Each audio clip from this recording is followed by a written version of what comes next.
Aujourd'hui, je reçois Virginie Perret. Virginie est une femme entrepreneuse, ambitieuse, pétillante, qui n'a pas les deux pieds dans le même sabot. Virginie est la fondatrice de Cooloc, une start-up dédiée à la rencontre entre propriétaires bailleurs et colocataires, et entre colocataires entre eux. Nous allons voir qu'il s'agit d'une nouvelle forme d'accès au logement, d'une nouvelle expérience de la location. Bonjour Virginie, bienvenue dans mon fauteuil IMO. Je suis ravie de te recevoir aujourd'hui. Bonjour Alexandra, merci beaucoup. Je t'en prie, on va démarrer par un exercice de style. Dans cette émission, ma traditionnelle première question, c'est de te présenter. Si tu as la gentillesse de te présenter en 1 minute, tu racontes ton parcours, autant personnel que professionnel. C'est à toi. Quelle question? Alors, je ne dis plus mon âge, mais je ne viens pas du tout de l'immobilier, je viens du luxe et du marketing, en fait, où j'ai un parcours où j'ai travaillé 10 ans chez L'Oréal, LVMH, Kering, donc vraiment un parcours qui est très loin de l'immobilier. Et je suis arrivée dans l'immobilier par hasard, enfin plutôt le digital d'ailleurs, c'est le support et l'immobilier, mais on verra que derrière, en fait, nous, on traite beaucoup de sujets de services, donc ça se rapproche du luxe, en ce sens, ça se rapproche du luxe, par une expérience personnelle, où effectivement, comme beaucoup de nos colocataires, à la suite d'un divorce, j'ai moi-même organisé un co-living chez moi. Donc mes enfants, des co-livers, tout ce joyeux petit monde sympathique, et je me suis heurtée aux difficultés juridiques de ce co-living. Comment organiser ça juridiquement parlant, assurantiellement parlant, puis à la difficulté aussi de rencontrer les bonnes personnes par affinité, et cette question du prélèvement du loyer pour être rassuré qu'on reçoit bien les sommes prévues, quoi. D'accord, c'est de là qu'est venu Cooloc, en fait. Exactement. C'est lié à ta propre expérience quelque part. Tout à fait. D'abord, en fait, tu as un parcours atypique. Tu reprends tes études, je crois, donc après 7 ans passés dans un grand groupe, mais tu repars dans le monde du salariat 6 ans et tu montes Cooloc. C'est-à-dire que quelque part, tu repars à zéro 2 fois. Ouais. Qu'est-ce qui t'a motivé quand même? Parce qu'il y a une notion de sortir de sa zone de confort. Quand on fait ça. Ouais, vous êtes très bien renseignée, Alexandra. Ouais, j'ai fait un MBA dans le luxe en quittant L'Oréal. Et effectivement, je crois que je fais partie de ces personnalités qui aiment construire, j'ai envie de dire déconstruire pour reconstruire, innover. Entreprendre. Ouais, tout à fait. C'est quelque chose qui t'a trotté peut-être dans la tête quand tu étais dans le salariat? Oui, et puis j'ai déjà entrepris quand j'étais dans le luxe. J'avais déjà monté un premier projet. Et effectivement, je sais pas, c'est quelque chose qui est plus fort que soi. On est né avec ça. C'est viscéral. D'accord. Voilà. Alors, Cooloc, justement, on sait que l'accès au logement est compliqué aujourd'hui en France. C'est une certitude. Le Cooloc, justement, c'est l'idée de permettre un accès plus facile au logement, mais différent. C'est le Tinder de l'immobilier, est-ce qu'on peut dire ça comme ça, avec un matching entre un propriétaire et des colocataires? Ouais, j'aime pas trop qu'on dise ça. Je sais que beaucoup ont repris ça. D'accord. Moi, à l'époque, ma génération, c'était plus mythique déjà, qui n'est pas fichu pareil. C'est-à-dire qu'on a au moins des fiches sur des gens qu'on peut consulter, regarder, etc.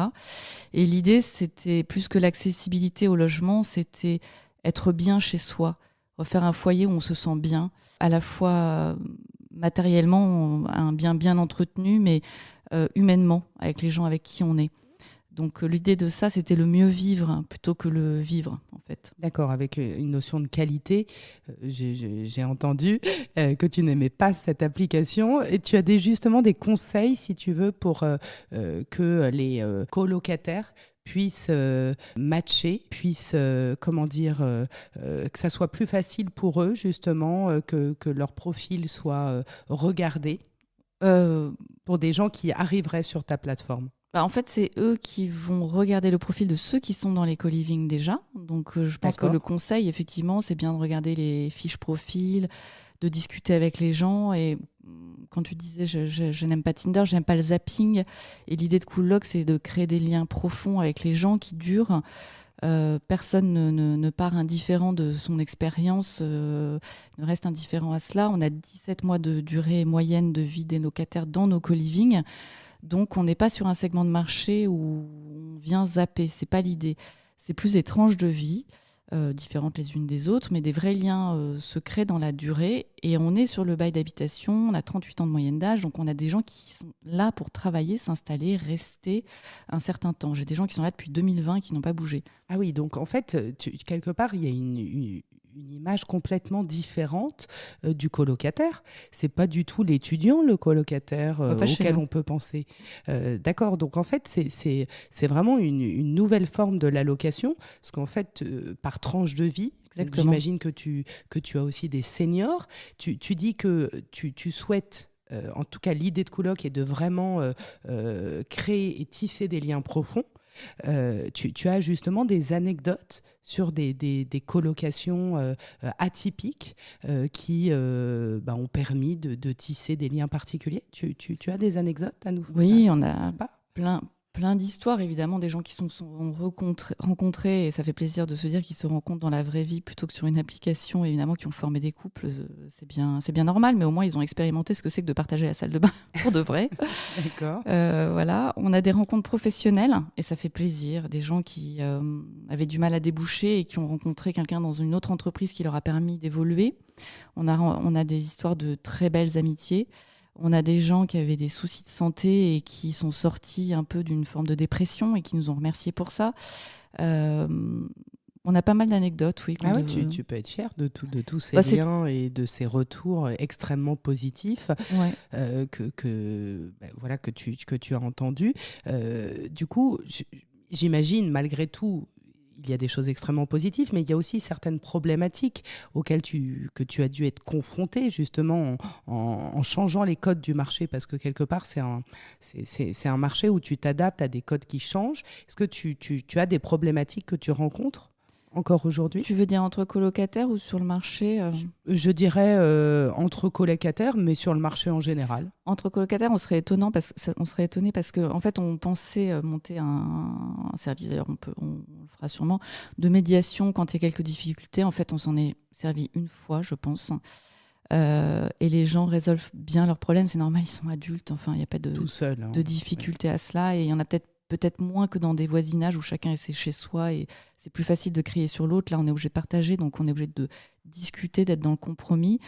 Sinon, les difficultés, oui, c'est les a priori sur ce que ça peut être, parce que c'est la colocation à l'ancienne, étudiante, en bail unique. C'est pas du tout ce qu'on fait aujourd'hui en beau individuel, colocation d'adultes, où c'est plutôt, on va dire, que la colocation du co-living ou de l'habitat partagé, en une forme Surtout différente. moyenne d'âge 38 ans, donc Tout à fait. on a passé les Tout à fait. Oui. Et avec des biens qui sont spacieux, c'est souvent des grandes maisons première couronne, ou en tout cas des espaces, plus de qualité de vie, bien décorés, bien meublés, bien équipés. Vous arrivez, vous avez juste à poser votre valise. Donc les freins sont plus sur l'imaginaire qu'il faut changer. C'est pour ça Les que a priori. Cool Lock, on l'a appelé cool pour dire que c'était cool et qu'on était rock'n'roll et qu'on était en avant sur notre époque. Toi, t'es rock'n'roll? Ouais. Parce que si, je trouve que c'est engagé d'être comme ça, c'est engagé socialement, c'est-à-dire aller à la rencontre de l'autre, partager, s'entraider. C'est aussi faire des économies en termes de consommation, de nombre de frigos. Quand on voit les déménagements des uns des autres, un studio et hop, on laisse le frigo sur le trottoir parce que passe son temps à meubler, à changer, etc. C'est aussi du partage convivial à table, c'est aussi intégrer cette culture de partager son repas. Donc oui, on se sent militant en fait, d'une autre génération, d'une autre époque qu'on retrouve, ça existait évidemment, mais réinsuffler de l'humain dans un monde où les gens sont cachés derrière les réseaux et c'est tellement facile de dire à l'autre qu'on le déteste et de l'insulter derrière un écran, c'est beaucoup plus difficile en vrai. Voilà, donc aussi, là, c'est vraiment Cooloc a plein d'autres vertus indirectes, ce que l'on comprend. Du côté des bailleurs, on a aussi des freins, ceux qui n'y passent pas encore, mais d'un autre côté, pour les nouveaux, des aficionados de dingue. Ils adorent et ils en font 1, 2, 3, 4, parce que ça leur rapporte beaucoup, parce que c'est beaucoup plus sécure comme type de... Ça devient un investissement possible? On a des profils d'investisseurs bailleurs locatifs, énormément. Tu peux nous parler un peu de rendement? Ça dépend des biens, mais on dit sur un bien classique entre 8 et 12%. D'accord, un de bien rentabilité. classique de 3 pièces. 3 pièces, on a plus de chambres habituellement, mais sur 3 pièces, il faudrait que je regarde sur les plus petites superficies la rentabilité qu'on peut avoir, mais généralement, on est sur des zones un peu éloignées pour permettre aussi aux gens d'avoir plus d'espace. Et donc aujourd'hui, avec le télétravail, ils peuvent télétravailler en même temps et de temps en temps aller sans être trop loin sur leur lieu de travail. Donc ça répond aussi à ce mode de consommation. Et puis 10-12%, pardon, mais à Paris, on considère qu'une rentabilité, une bonne rentabilité commence à 3,5. Là, tu multiplies quand même le ratio par 3, c'est énorme. Oui, on a de très bonnes rentabilités, surtout parce qu'en fait, généralement, le prix achat au mètre carré, plus la superficie est grande, plus il devient inférieur, enfin, il baisse au mètre carré, sauf que au lieu de le louer à une famille qui a aussi un panier moyen qui baisse suivant le mètre carré, donc on n'est jamais proportionné. Les studios au mètre carré sont plus chers à la location que les grandes superficies. On va aller faire plusieurs studios dans une grande superficie, donc retrouver une rentabilité plus importante. J'ai vu que tu avais quand même des grands partenaires avec toi. Nexity, je crois, en est un. Bien ici. Est-ce que tu envisages Cooloc au niveau international ? Bien sûr, on a déjà une forte demande. On est bien triste de ne pas encore arriver à répondre à cette demande internationale. On a beaucoup de partenaires, même pas de grands institutionnels, de beaucoup de clients qui s'inscrivent au Danemark, en Suisse, au Luxembourg, en Espagne, et qui nous demandent d'intermédier leurs biens. On n'a pas ouvert juridiquement et assurantiellement ces pays, donc on ne peut pas les traiter pour l'instant, mais on a beaucoup de viralité. D'accord, donc c'est potentiellement l'étape d'après que tu vises. Avec on serait très heureux. D'accord. Virginie, je vais te poser une question qui est ma traditionnelle dernière question. Si tu étais une pièce dans un appartement, ce serait laquelle et pourquoi ? Peut-être la cuisine ouverte. Beaucoup répondent la cuisine. Ouais. Un endroit convivial. Oui, parce que c'est là où il y a de l'échange, du passage, du partage. Comment ça se passait dans ta cuisine, dans ton co-living à l'époque ? La place centrale. Pièce maîtresse centrale. Pièce maîtresse où tout le monde s'arrête, on discute. Le soir, on jouait à des jeux de société. Les enfants, ça les a beaucoup épanouis. Toute cette vie, c'est les pleurs, les rires. Je rentre, j'ai eu une mauvaise journée, j'ai eu une bonne journée. Tout ce qui est de la vie en permanence, de l'échange. Exactement. Et puis tout ce qui est lié aussi à la nourriture, c'est le partage. Donc c'était le lieu de vie le plus animé et le moins fonctionnel, j'allais dire. La salle de bain, la chambre, je les ai plus perçus comme des lieux fonctionnels. Et finalement, le lieu de vie où tout se passe, c'est cet endroit-là. Je te remercie pour avoir répondu à mes questions et je souhaite une longue vie à Cooloc. Merci, en Alexandra. espérant te voir développer très vite à l'international. À bientôt, Virginie. Merci, Alexandra. Merci. À bientôt.